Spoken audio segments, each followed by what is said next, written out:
And there you are, Dr. Gilberg. Thank you very much indeed. So Again, this is an area that Jay knows only too well that I am a disciple of, not to mention a disciple of Jay. So I wanted to start this next workshop off um, uh, with a couple of questions that I'd like you all to think about, and that can you improve your chances of success through the art of asking questions? That's commercialization success, by the way, and experimental interviews. And can certain value propositions actually hurt your business? And how well do you really know your target and user market and stakeholders? Do you know their buy-in motivations and their buy-in behavior? And why? One thing I've discovered is, why do investors and federal SBIR, STTR grant proposal reviewers, why do they set such great store by customer discovery? So to answer that question, it's an honor to introduce you to my colleague and friend, Dr. Jay Gilberg. And Jay is director and instructor of the UC Riverside National Science Foundation I-Corps program. And as you may know, the UC Riverside is an I-Corps National Science Foundation site. Prior to that, he was likewise the instructor of the I-Corps program down at UCSD. And previously, he, as an entrepreneur, so he comes from both sides. He's been there and done that. Jay founded and built an Inc. 500 company, and it was recognized as one of the 500 fastest growing privately held companies in the country over a 5-year period. And here and at UCSD, he has been utilizing Steve Blank's Lean Launchpad and business model canvas extensively, as well as business development models used at Connect down in San Diego, for those of you who are familiar with that, and influenced extensively from Bill Aulet at MIT and Harvard Business Review cases to teach engineers at UCSD on how to think business in addition to engineering. So with that, Jay, it's an honor to have you join us, and welcome aboard. And I'll hand the baton over to you. We're looking forward to it. thank you, Martin. Thank you very much for the kind introduction. And before I begin, I would like to recognize Misty Madero and Martin Kleckner of our UC Riverside Office of Technology Partnerships. They've done a remarkable job of putting together this conference. And, that allows all of us to learn so much. So I know they put a lot of work in, and it's come across really well. So thank you, guys. And I'm happy to be here today to share some information with you on the market side and customer side of getting your business started and helping to get it funded through SBIR funding or even investment funding. So if you give me a second, what I'm going to do is try to open up my PowerPoint. And while I'm doing that, let everyone know that it's okay to be asking questions. And Martin has promised me that he'll be the screener of those questions. So Martin, feel free to interrupt me when that happens. Absolutely. What's your preference, by the way, Jay? Would you like me to interrupt you, or would you like to wait for the questions to go at the tail end? It's entirely up to you. I like interruptions as long as people don't mind the fact that we get sidetracked for a little bit. I prefer not talking for long periods of time. So this is the title of our presentation today. Let's see if I can get this so I can see it. And so Martin has said who I am and what I do. And so I spend most of my time helping startups that are coming out of the University of California, Riverside. At least they have ideas for startups. And I've been doing that here and at UCSD before that since 2013. So I've heard a lot of stories and run into a lot of different sorts of situations, and I'm happy to share that. So we're going to talk about a roadmap to commercialization by understanding buyer behavior via customer discovery and validation. And when it says old habit, what I'm addressing here is that for many in the audience, and certainly most of the student and faculty teams that we have, they are spending a massive amount of time and attention on their technology and the development of that. And yet they're not spending anywhere near the equivalent amount of time on the commercialization path, on marketing, on market research. And so when we talk about the roadmap to commercialization, we're going to be adding some depth to the marketing side. Here's a quote by one of the great influencers of the innovation movement at universities, Giff Constable. And he says, success starts with understanding your customers. Sounds simple enough, right? However, most of the teams that we meet with initially will say something like this. It starts with other people understanding our technology, understanding our solution. And so that seems like just a matter of a couple of words flipping around, but that's the entire point of my topic, which is success will not start with you and your technology. It will start with understanding your customer. And so what we have here is a situation where you're not going to be focusing on your research. Technical development is one silo and market development is another silo. And this is where they need to become integrated in the road to creating a business. So you have to be able to answer these questions below. And these questions are what form what we call the business thesis. What value does your product or service or technology provide? Who are you providing it to? That is, who is the customer? Why should they care? Are there sufficient numbers of customers? And very importantly, how will you get your solution to the customers? So if you can answer all of those questions, you will have a good idea as to whether or not you're going to have the possibility of having a successful business. So in the old days, meaning 10 or more years ago, oftentimes starting a business began with a plan and a financial model. And there are still business schools and businesses that operate this way. And I don't want to say there's anything wrong with it, but there is a better way when you are doing a startup. This is more suitable for an ongoing business that needs management.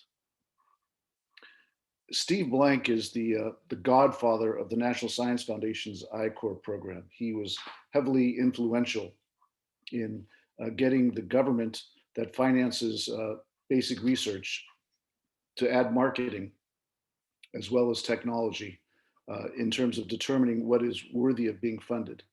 So he says no business plan survives its first contact with customers. And then this is an investor saying, we don't read business plans.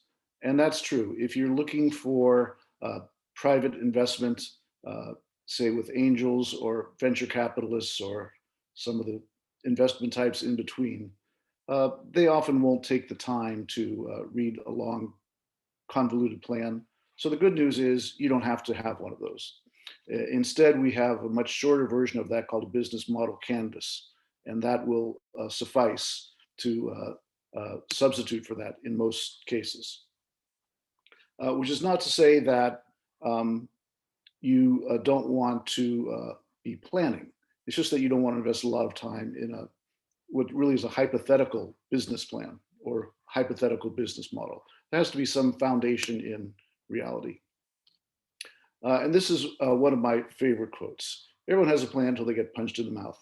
And the picture is Mike Tyson, the famous boxer. And I am not a boxing fan. I am not a Mike Tyson fan. And he actually said this. And of course, he only meant it in terms of his profession, which was boxing. But in business and in startups, you're going to get punched. And luckily, nobody's going to get punched in the mouth or in the face. But you will get punched in the gut. And so you need to be prepared for when that happens. What are examples of punches in the gut? Well, Let's say you apply for SBIR funding and they say no. That could be a punch in the gut. What if you're talking to customers and they say we have no interest in buying it, in your product, in your technology? Punch in the gut. What about if you're trying to recruit founders and you're having a difficult time? No one wants to work with you. That's a punch in the gut. What if you are in a program such as mine and you're supposed to be getting customer interviews and nobody wants to meet with you? Punch in the gut. So you have to be prepared. It's not an issue that any of these things happen. Of course, what's the real interesting thing is, how do you feel about that? What's your reaction to that? How are you going to overcome that? And that is a lesson that is better to learn sooner than later. And so if your answers are, or you feel about these answers a way that you don't want to keep going, fail fast. And that's certainly a successful outcome in my group, in my class. If you are not getting, you had it all wrong. I mean, if you're not really interested in doing it, it's okay. In general, startups fail just because they do. But even, this is interesting statistics, 3/4 of all venture capital backed ideas also fail. And you may think, and you'd be right, it's really difficult to get funding from a venture capital firm. And when they fund you, they're not funding you so they can lose money. They're funding you to increase your odds of success. Many of them are like your partners. They serve on your board of advisors. They own obviously some of your company, and they're putting all of their contacts to work to help you succeed. So what we're saying is it's difficult. It's much more difficult than just working in an existing company. But the rewards when you're successful are great. So then you have to look at, well, why do startups fail? And it's a fact that many of them fail for lack of customers, more so than failure of product development. So if you're here because you're affiliated with a university and you're doing research, chances are your technology is first rate. And we just want to make sure that the way you're approaching business and customers is also first rate and not just a sort of lagging behind element. There's a couple of statistics, this one from 100firsthits.com that shows that building something nobody wants is the #1 reason that businesses fail. And there's some other things that also are part of that, why businesses fail. They don't list number 7. Number 7 is way down the list at 3%, not making sure you have enough money. I got to tell you that that's probably #1 on my list. I mean, if you run out of money, it doesn't matter the rest of the stuff, to be honest. So there's another one. This is from Fortune magazine back in 2014, and they at least put running out of money up at #2. But again, #1 is still no market need. So in the I-Corps program that the National Science Foundation puts on, they accept university ideas, pay them up to $50,000 to do market research and go through a program that lasts 8 weeks and has the team doing 100 customer interviews. So in 8 weeks, you're going to do 100 interviews. You're part of that program if you get accepted into that program, and you'll have a lot of information. There's no way you can do 100 customer interviews and not have a good idea of what the market need is about. In my local program that we offer at UC Riverside, we have a much more modest goal of maybe 15 interviews, but it's not as intensive of a program. And it's sort of like getting a taste of whether you'd want to do the NSF I-Corps program. But again, startups fail because of lack of customers. And here's another quote from Steve Jobs: "Start with the customer experience and work backwards, not the other way around." So yet at the university, the way we work is we see who has the best ideas and then decide who gets in our program. So very rarely does anyone come to us and say, well, we've done a lot of customer interviews, but we don't have any product. So that's what he says. And then Stephen Covey has a nice quote: seek first to understand and then seek to be understood. And I worked in my Inc. 500 company, where I built an Inc. 500 company. I started, I managed it, and eventually I sold it. And when I sold it, I went to work for the acquiring company for a little bit as a consultant for a year or so. And they had a sign very similar to this up on their wall. It was people don't care how much you know until they know how much you care. And that's sort of the same thing for when you're about to do customer discovery. Is people really want to know that you care about them and their problems, and then they might care about you and yours. But very rarely is it the sort of thing where if you're just going out and pushing something, they're delighted to see you. So in our program at the ICOR, what we do is we define the product market fit.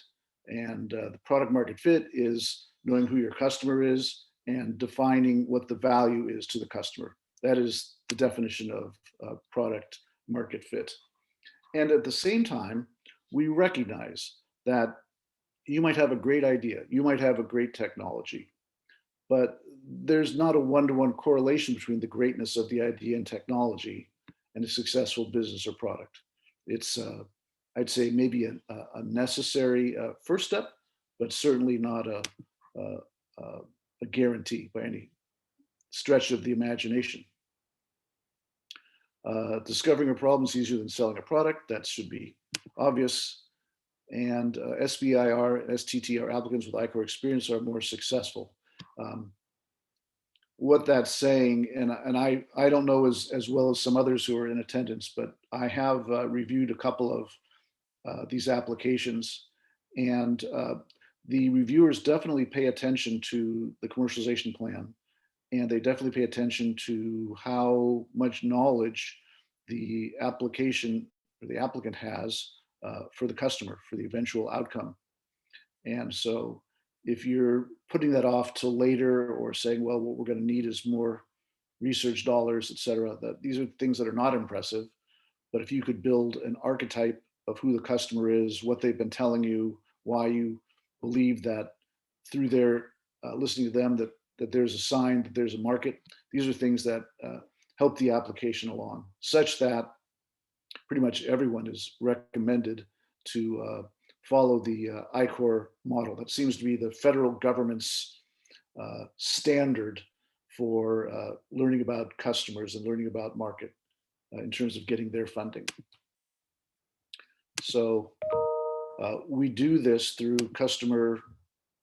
through information gathering interviews where you're not selling, you're learning about their problems, learning about the customer. You have to identify who that customer is, to build an archetype of who that customer is, figure out what their needs, pains, and issues are in your space, and then determine, and if possible, quantify how you provide value to that customer. So if you have say a medical device, how it's less expensive to purchase, or it's quicker to analyze, or it's more accurate, or whatever it is, by a certain percentage would be useful, so that you can give the buyer enough information for which they could then decide if it's appropriate to switch from their current existing status quo to a new product. So when you do customer discovery, and it's through the interview, these days it's all using Zoom and other online video platforms. Not recommend that we do phone calls. It's recommend that you be able to see the people. Excuse me.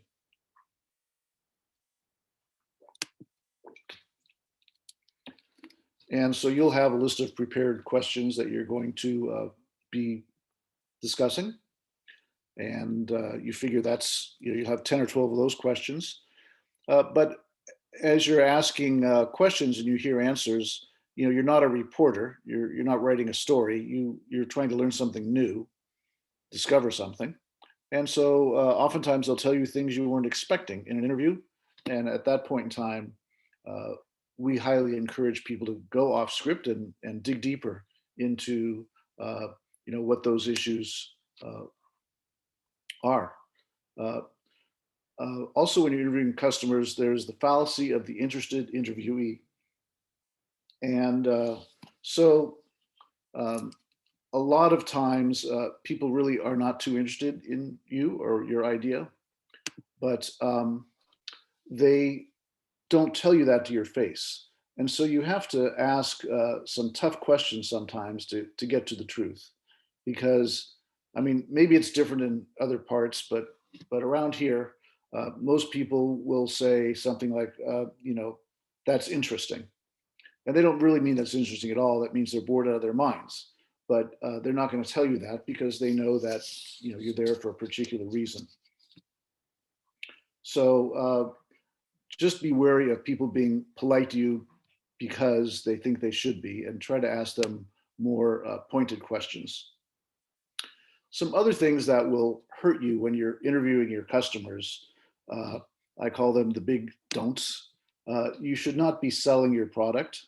You should not be pushing anything. You shouldn't be giving a pitch like a slide deck or a PowerPoint presentation. You shouldn't be giving a product demo.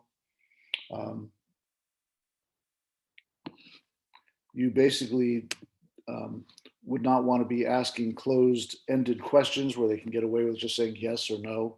You want to get them to expound. And the major thing is that you want to learn about them. You don't want to get into a sales presentation. I mean, the first thing is, what is their problem? And if you can get more information about that, then when you've pretty much exhausted that topic, it's okay to say, would you like to hear about something we're working on? But again, you're not selling, you're just sharing information. And this is for a couple of reasons. The most important one, obviously, is you want to be gathering information. The second one is you just want to get your foot in the door. And if someone thinks that you're coming to meet with them to sell them something, that's an entirely different ask than if you're just saying, I'm with this university or I'm with this project and we're trying to gather information. So you'll find it much more difficult to get information if at the end of the day, all you're trying to do is sell them something. And in most of the I-Corps groups I've been involved with, they were not ready to go to market that day anyhow. So even if someone jumped across the table and said, I want it, it's unlikely that you could get much more done because the product wasn't ready to be shipped or delivered. And then at the end of the interview, it's always good to find out if you could get sources for other people to interview and make sure that there wasn't something they wanted to say that you didn't ask. Most of the teams in our workshop use this last question to get more interviews. And very few, except if in the case of a large business to consumer play, very few teams have enough customers. They're always looking for more customers. It could be someone else, another stakeholder in the same company even, who might be more appropriate. So this comes from Steve Blank, and where we are on this map in terms of customer discovery is on the left-hand side. So customer discovery leads to customer validation. And for an SBIR, STTR application, that's initially what you need to be doing, certainly in phase one. And when you're not getting validation, then you see the handwritten thing saying pivot, which is another way of saying you need to change your business model so that you do find validation with the correct customer. And so in the startup world, it's all about the search. It's not about the execution in stage one. So stage two, which is execution, then maybe you will be selling. But I'm guessing that for most of the people here, they're probably not ready. Hey, Jay, just wanted to, you said you wanted to have questions while you were going through this. So Marcus asks, who can apply to the I-Corps?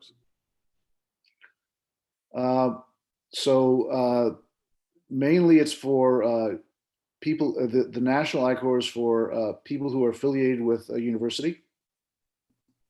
And it helps if that university has an I-Core site, and there's about 100 of those such universities right now. There may be some other programs for non-affiliated startups, but the I-Core is almost exclusively a university thing. And if you're not affiliated with a university, could you be? Would you have something that is, interesting enough that a faculty member might want to do research on it? But mainly it's for research done at the university, and the money is paid to the university. But for your program at UCR, we have been able to bring in some community startups on occasion, like you said, if they can have some connectivity to UCR, correct? For the local program at UCR, you are correct that we can accept non-university teams. And what we have been able to do is make a connection with a student who could be affiliated with their team for the length of our program. And that creates a university affiliation for that quarter. So, yes. And when I know the one that you're doing this month has already been selected, but when would your next? Because I'm sure several of the entrepreneurs on the call would like to apply. So when would they be able to apply for not this cohort but the next cohort, roughly? Well, it'll begin in December, and I was roughly looking to see what dates I have it in, but I believe it's going to start late January. Is the next one? All right, cool. And so we haven't stopped and refreshed the OTP webpage to have it set up for the new applications. But Scott, if they know who you are, or if you want to take my email address, which is my name, which we'll post at the end, you can just send me a note, say I'd like to be notified, and we'll get you on our list and send you the application once it's up. All right, great. And then just one other question that came in that was back a little bit farther. You don't need to go back in the slides, but Bradley's asking, you mentioned business plans are no longer typically used today. Can you restate what the best alternative is again and elaborate on it a little bit? So the reason why I said business plans aren't used, I mean that for the entrepreneurs themselves, this is going down a rabbit hole. You're spending a lot of time without any external validation. It's basically a book of fiction of here's what you'd like to see happen. And it's before you took the first punch in the face. So don't spend a lot of time creating something that won't withstand the first interaction with the outside world. Secondly, investors are busy people. And Scott, you led a workshop yesterday about how investors think. Do they want to get a 100-page business plan from 100 different organizations? No, they couldn't read any of it. Maybe they'd read an executive summary of a paragraph or two. But what they are looking for are things like, have you identified who your customer is? Do you know what the pain that customer has? Is there a large enough market, enough people who have that pain? How would you go to market? How would you be delivering your product? So they're looking for what you and I would call traction or external validation, not just for a grandiose idea that's been in a lab forever, but never touched the light of day. So that's why we say, don't spend your time on a business plan. What you see on the screen now is the beginning, the precursor of the business model canvas, which can be as little as 1 page or as long as 9, and that would be sufficient. And we do have that just a couple slides up ahead. All right, thanks. There it is. So Jay, could I interject another question? Because you've been mentioning a lot, and it's very, very important for us to understand the art of asking questions and so forth. And maybe you were planning on addressing them earlier, but could you elaborate a little bit more, Jay, in terms of how we structure our questions?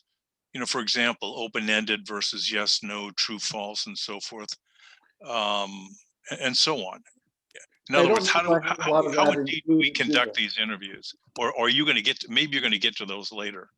No, I guess I'm not.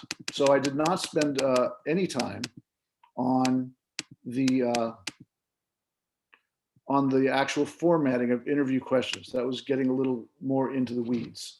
Okay. So the things that we talked about before are pretty much all I was going to say on that. So when you say ask prepared So can questions, you tell us a little bit more about the types of questions we should ask when we are conducting these informational interviews, however? so I would say I mean, the first thing is to do a little bonding and rapport. So they understand who you are, thank them for their time, and then you want to start asking them about what keeps them up at night. What sort of problems does this person in their role at this company, what do they do? And what are the sorts of problems that interfere with their day, that prevent them from successfully navigating their jobs? And it could be something very specific about what your problem or what your product or technology is, or it could be more general. But you want them to start elaborating so you can get an idea for how big of a problem this is or is not for them. And then when they say, well, actually this is a problem, then you dig deeper. So you try to follow up, and that may be something you have in your prepared questions, but it might also go off in a different sort of direction. So is that sort of what you're asking, Martin, or do you want a couple other examples? No, I mean that helps a lot, and the reason why I was asking that, you had mentioned earlier, don't interview like a journalist, for example. We're not trying to get to a certain agenda or something like that, but it's important that everybody understand that we need to peel the onion here. And that is the reason why we don't want to do yes, no, or true, false is because it doesn't afford us to then go any further in terms of doing a deep dive, as Jay had indicated, would dig deeper into learning really where they're coming from and what their buying behavior is all about. But peeling the onion is kind of like, for any of you who have young kids who ask, well, why mommy, why daddy? You answer a question, then it's why, and answer that question, why. And it may seem irritating to you, but it's an important way to handle informational interviews here. Peel the onion, continue to ask why until you get to the absolute bottom line in terms of what is motivating them, and what they're feeling and what their hurts, their needs and wants and desires are. So I just wanted to make certain that everybody understood fully, Jay, where you were coming from there, because it's such a critical point. Well, thanks for expounding on that, Martin. And the flip side is where it says no selling and no pushing. So a tendency of many interviewees in the initial stages is to start talking about the features that they have or their technology description. And again, that's the opposite. So the art of asking questions is to find something you don't know, to learn something about the other, who's on the other side, not to be making them knowledgeable about your product. Because making them knowledgeable about your product is going to take you off course. It's going to perhaps give you a false positive. They may say, oh, that's interesting, or that's great. But what they really might be thinking is, this has nothing to do with me. Why is he or she doing this? So the art of asking questions is to find out what's important to them. And so it's not about you, it's not about your technology. And so when you have your prepared questions, it's not, what do you think about my technology? It's, how are you able to overcome these problems in your day? What is your current solution?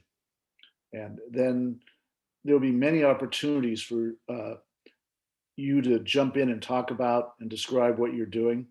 The interviewee may even say, what are you here for? What are you doing? And you want to answer that, but answer it quickly and briefly, but then get back to probing. So Lulu, Jay, has another question, and I know you need to get on, but it's an interesting one for her because she has a biotech company, I presume, Lulu, and she is focusing on developing a new senolytic treatment. And the goal is to make the treatment more effective at low cost. So what customers would she interview there?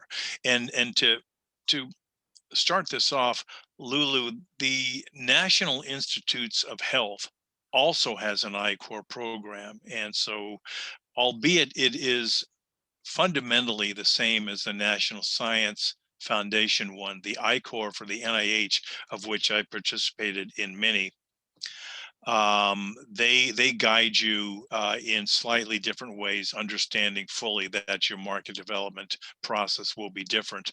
But depending upon who your end user is, it could be the scientific community or a specific scientist, could be a clinician, could be a nurse practitioner, could be various stakeholders relative to gaining value from your senolytic treatment. So that's my take on that, and maybe you could address that a little bit further, Jay.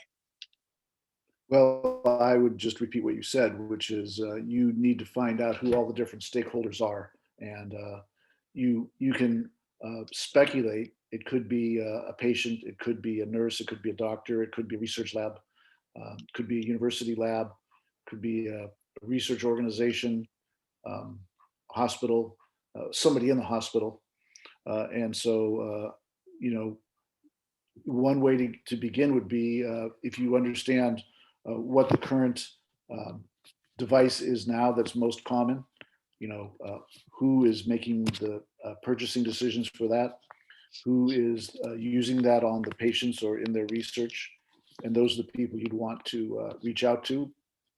Uh, as an aside, I'm a big believer in starting out low on the totem pole, not high. And the reason is that number one, it's easier to get hold of those people. But number two, they often know what they're doing and they understand the problem better than people higher up on the food chain. So if you go to the president of the hospital to ask him about your device, they may refer you to somebody else, but they probably don't have a clue. Likewise, if you uh, reach out to a lab tech, they may say, I use this thing 50 times a day, and I got to tell you, here's what I don't like about it. And then you're going to get some good, valuable information. Thanks, Jay, and welcome back, Gustavo. And Gustavo, I think, was responding to the one Steve Blank graphic that you had presented a few slides earlier, making the transition from discovery to validation. Yeah, that's the one right there. Now we're cooking. So Gustavo's question, Jay, is once you've identified the real pain points with interviews, how do you flip over or how do you jump to selling your solution in an effective way? And by the way, is selling the solution in an effective way, is that the same as customer validation in this case, Jay? So in the ICOR methodology, those are three separate things. But in reality, if you are face to face with such a person or you've been having a meeting with that person, maybe it doesn't make sense to say goodbye and can I reschedule to talk about my product? Maybe it does make sense to bring it up, but I still would not immediately flip the switch into selling mode. I think the next step is to describe what it is you're doing and show how that addresses some of the concerns that they have, if it did, and maybe some of the things it didn't do, and then get their feedback as opposed to selling. Get their feedback on what do they think about your solution, because again, you're still getting ideas at this point in time, unless you've got a warehouse full of product that you're trying to sell, which one you're probably not in this workshop. So I would still be gathering information, and if they, by some miracle, say, you know what, this is exactly everything we've been looking for, we want to buy it. Are you there? Do you have the product that they could be purchasing? Do you have a minimum viable product, a prototype? And if not, then you can't sell it anyhow. But if that miracle should happen, I would be prepared to say, well, let's talk about what that would look like. Are you the person who makes the buying decision? And if they are, then say, well, you could be one of my first customers. Thanks, Jay. And Kieran has another question with regard to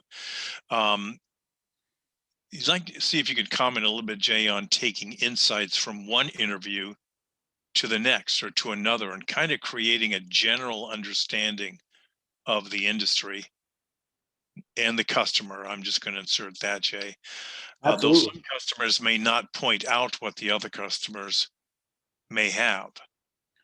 That's the beauty of customer interviews. That's a great, great point, which is the first, few you might be, grasping in the dark here, but after a while, you'll start to see some patterns emerge from the people you're interviewing. And you definitely want to take that information and build on it. And that's a wonderful way of building on it, is by taking some of those assumptions and testing them on the following interviews, and then pushing it even further as you go. That's how you'll eventually build your customer archetype, and even get information on how to build your product prototype. Just find out what is really essential, so you don't end up building a whole bunch of things into a product that are not even necessary, but just things that you guessed were necessary. So that's a wonderful point. And so by the time you're on interview 15 or 20, if it's the same kind of person, same position, you're going to go from wondering to being an expert. And it's a great feeling to have. Here's a good one, and it's a bugaboo for all of us, Jay, and this comes from Jan. And Jan is wondering, how can we efficiently identify potential customers to interview? And then how do we set them up? How do we arrange for these interviews, especially if we don't have the weight of an academic research institution like UCSB, UCSD, UC Riverside, or do you have any recommendations on how many of our clients or our teams have been in our ICAR programs, how they've been able to secure interviews? I mean, I've got a few ideas, but I know you've got a myriad of them. Well, I'll give you a break for the first couple, Martin, then you can wrap it up. But first of all, that's Jan, that's the question of the hour, which is, how do you get started? How do you identify and get the contacts and make the connections and get the interviews? And every single team that I've ever encountered, this has been an issue.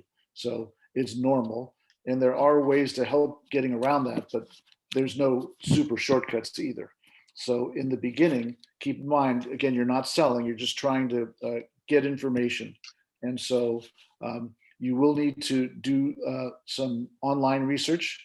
We used to have libraries that were open, but not so much anymore, to find out who are the companies that are in the industry that you believe you need to be going to. So you have to do some initial research, and Dr. Google will help with that. And then you'll have things like LinkedIn and other contact information places to see who you might know, or through a second degree might know, who you could reach out to them via LinkedIn or via email. It's going to be hit and miss at the beginning, but all you need is a couple.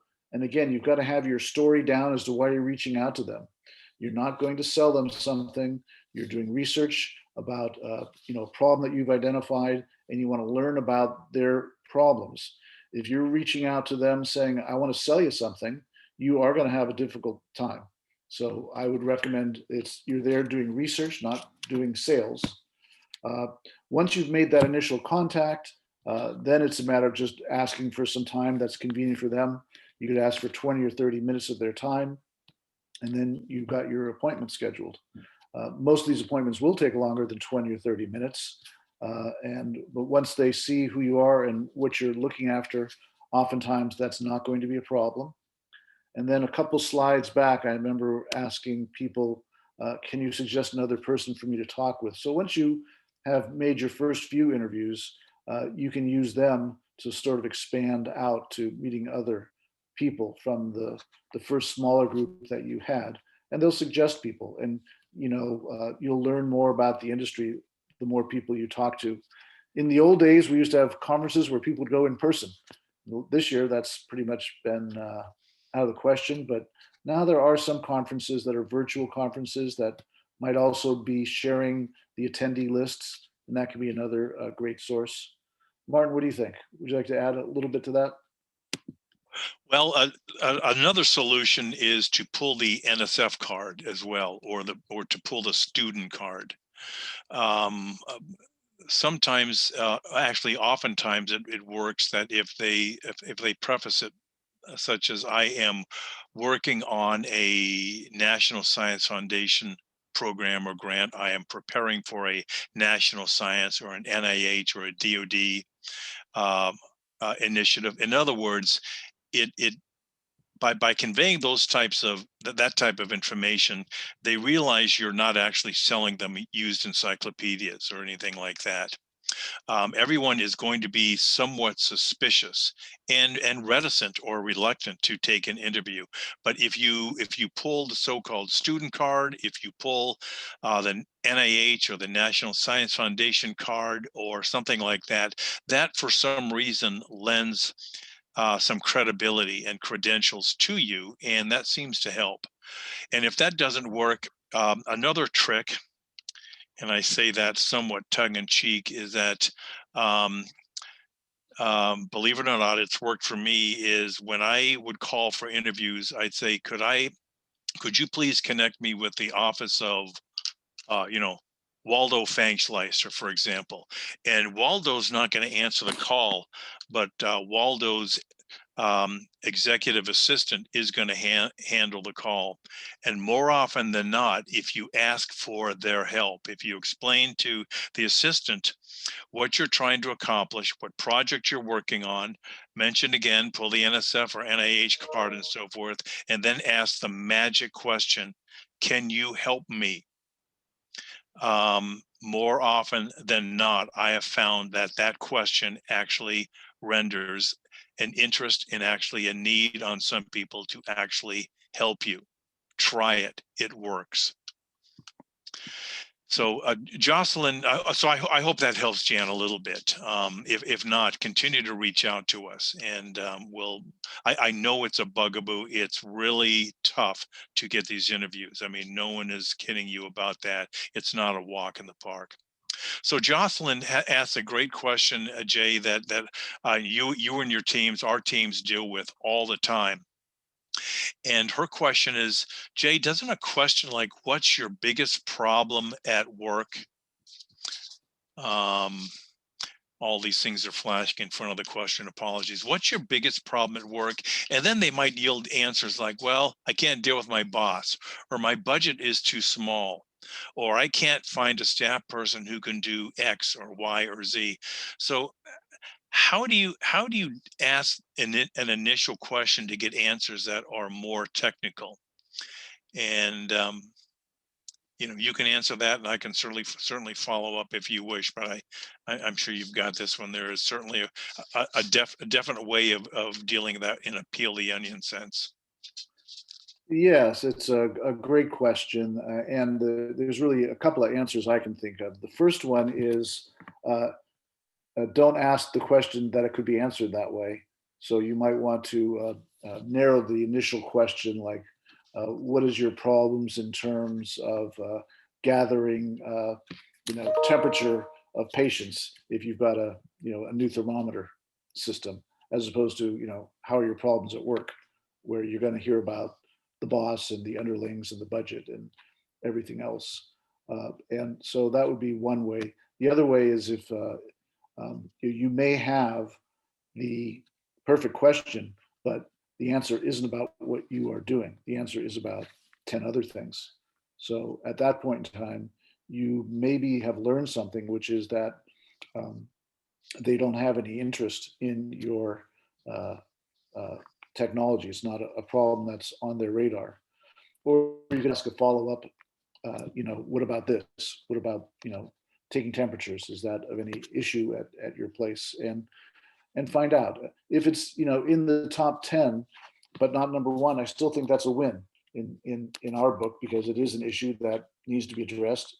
It may not always be the top issue. Martin, what were you going to add? Sure. I was just going to say, Jocelyn, there are a couple of ways to deal with those, and Jay is absolutely spot on. You're going to get those types of answers. And so the next one could be something like, well, why can't you deal with your boss? Or why is your budget too small? And another one then would be, what solutions have you tried so far? How did that work out? In an ideal situation, what would you like to see, and how would you suggest going about getting it? And so forth. Just continue to probe and probe and probe. And sooner or later, they're gonna start to realize that you actually are deeply interested in what is truly going on. So you do need to peel the onion. Easier said than done, but ask those types of questions: the repeated why, or what solutions have you tried? How did that work out? why didn't it work or why did it work? And in an ideal situation, what should those circumstances be, and so forth. Just remember, no yes, no, no true false, nothing like that. And so, Jay, I know you need to move on with others, but is it okay if I continue to ask these questions, or do you need to move on? I got nothing better to do. This is what I'm doing. Okay, So the questions are great. terrific. I appreciate Okay, them. Hope we terrific. helped, Jocelyn. Yeah, so I hope that was helpful, Jocelyn. If not, continue to reach out. So, Dan, your question was, how would you find a pain point, or what questions would you ask if the product is an advancement of a technology that people may not appreciate right away? Like what Henry Ford said, and we're all familiar with this one, I think. If I had asked people what they wanted, they would have said a faster horse. And yeah, that's a good point. So how would we address something like that in terms of a question? We really wanted to find a pain point. How do we do that? Yeah, that's a great question. I'm not sure I have a good answer for that because yeah, I mean, maybe you want to have a genetically modified horse, but there's no way the genetically modified horse is going to have 200 horsepower in it like the typical car does today. So again, this is now going away from pain and getting into gains. So is there something that we're working on that is going to really make life more enjoyable or make life easier? And so the purpose of the vehicle was to get people places more quickly. It was to transport stuff more quickly. So let's say you've invented a way of teleporting people, to other parts of the globe in no time. They're not going to think about that. So you might just have to ask them about, aspirational things and see if that's of any interest to them. Would it be of any benefit to them to, be somewhere 100 times faster than they are now? And, uh, if so, maybe you've got something to go on. And often, Dan, when you are probing for pain points, the answer that they give you initially is not really the pain point. So again, as Jay has conveyed, and yours truly as follow up, you do need to play the peel the onion probe with why, or what efforts have you made so far, and how did things work out. Sooner or later, they're going to start talking, and you're going to end up, after several iterations of whys and hows and so what's, those types of things, will ultimately, you're going to get to the bottom line of the pain point. That will be your derivative for the ultimate value proposition, which will drive their behavior. So it's a matter of learning the skills, and it's not easy, as Jay will attest, but you do need to practice the probe deep questions one after another. And then Lynn, hey Lynn, welcome. Lynn wants to do market research, but can't easily get to her customer who is buried deep in a hospital setting. And she will have to hire someone for market research. Any suggestions on how? So yeah, Lynn, why don't you maybe if you just reach out to us, Lynn, we can probably work with you and try to see if we can find someone for you on that one. Let me say in response to Lynn that Yeah. I recommend against hiring someone to do market research. And this was a question I thought through a lot when I first started teaching this a few years ago. And I brought it up with Steve Blank when I had the opportunity to have a meeting with him. And my thought was, some people are better at technology and other people are better at market research. Why can't we just have the best people do their own separate things? Why are you trying to make a technology person do market research? That's just as crazy as, trying to make a market person, an engineer or a scientist.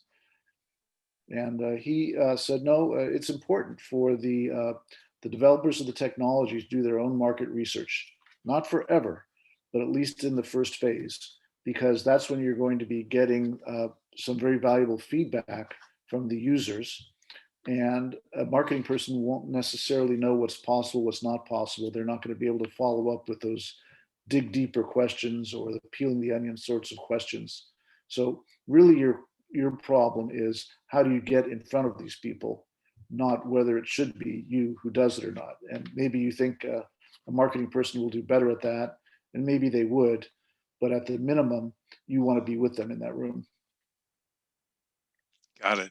And Dotan's question, he was attempting to respond to Dan's question about the pain point, and his comment was the buggy whip is replaced by the engine, and showing the stakeholders how the motor will make their operations 10 times faster than a horse. Our pain is improving. We have a motor. Dotan, I think you're presenting a features and benefits solution rather than identifying what is truly the pain point, and then where the motor actually is responding to a full understanding to what the pain point is. So, Jay, could you comment on that in terms of his definition of the pain point, or the pain was improving that we have a motor, Well, or is that just simply providing a technology solution to where maybe the pain hasn't been identified yet? I like the original question better, and I'm still grappling with that because, when we run into ideas, a lot of times they are enhancements or improvements on an existing solution, as opposed to a whole new revolutionary thing. So what you really want to be is something revolutionary. You don't want to be, just, an engine instead of a whip. You want to be something that can revolutionize the world and make the world a better place. So it's it's actually great to to encounter that, and it's audacious. So I want to encourage everyone to think big and think about how things are going to be substantially different with your idea, rather than just trying to make an enhancement. The example I think of is I think it's called Google Docs versus Excel. And why is Google Docs popular? Because it's easier to share than is Excel. Excel, it's one at a time, and that's it. Excel is everybody can be adding things all at once if they set it up that way. And so Excel is probably a lot better in terms of spreadsheets, but when it comes to sharing information quickly, Google did it, and no one else could do it that way. So they had to have one really outstanding benefit, group share, versus all the other things that they're maybe not so good at. Jay, can you suggest a book to read more about customer interviews? Well, Giff Constable, who was quoted at the beginning, he wrote Talking to Humans. And then there's another guy, Rob Fitzgerald, and his book is called The MOM Test, MOM. And so these are simple books written by technologists for technologists on how to, phrase customer discovery questions. So Giff Constable and Rob Fitzgerald are two of the main ones these days. There's and then following on that, Jay, Kat had mentioned that he took a great class in grad school at MIT Sloan called Listening to the Voice of the Consumer, and terrific. It's called Voices into Choices Acting Customer. Anyway, you can get that on Amazon. It's a good point there also. And while Jay is talking about customer discovery and so forth, there's also something that, Kat, I know that you were taught at Sloan, called consultative selling, which is what corporations such as GE and Allied Signal did, and so forth. A myriad of them sell or teach something called consultative selling as well, which is also worth its weight in gold. So I think that wraps up those questions there, Jay. So I apologize. Do these slides in a couple of minutes? Do we have a couple Yeah. of minutes to do Yeah, that? just go through that, and apologize for disrupting you. No apologies needed. So this is what someone was asking at the beginning, what replaces the long version of a plan. And so this is a 9-panel business model canvas. And if you could answer these questions about your startup, then you're on your way to having what is needed by the SBIR application people and the investment community. And the most important are beginning with the number 1. You need to identify with great specificity what values you have and what is your product, and also who is your customer in terms of what is their archetype, and then what is the relationship going to be between you and them. So that's the most important thing. When you take my workshop or even the national workshop, if you can't get the value proposition and customer segments correct, they pretty much don't care whatever else you have to say. You're just stuck in that mode. We basically force people to stay where they are at a certain point in time and just move on. The national program does spend a lot more time with you and says, okay, we need to figure this out. So then these other portions I'm just going to whip through. But if you go to steveblank.com, he'll have all sorts of examples of business model canvases. Or better yet, if you go to YouTube and type in Steve Blank business model canvas, you can watch a couple of videos of him describing the details of what these compose. So in our class, we focus almost exclusively on the value proposition and on the customer segment. And again, as I said in the beginning, the value is not your product, it's the value that is perceived by the customer. Are you solving a need, solving a problem, or creating a gain? That's why it says, I'm delighted. So you need to figure out with as much specificity as you can what that is. And then for the customer, again, it's not about you, it's about them. They don't exist to buy from you, you exist to provide something to them. And then coming up with what, actually, I learned this first from MIT, from Bill Aulett, which is the customer archetype from his book, Disciplined Entrepreneurship. Bill Aulett, one of the great writers of entrepreneurship. And then this really comes from Martin. It's got his name there at the bottom. You know, you're going to meet with people, you're going to be developing hypotheses, and the thinking that the person is saying is that's the value proposition canvas. You can't see it because it's kind of small, but that's basically what are your values and who is your customer. And then he's got the example of you talking. No selling, you're just exploring.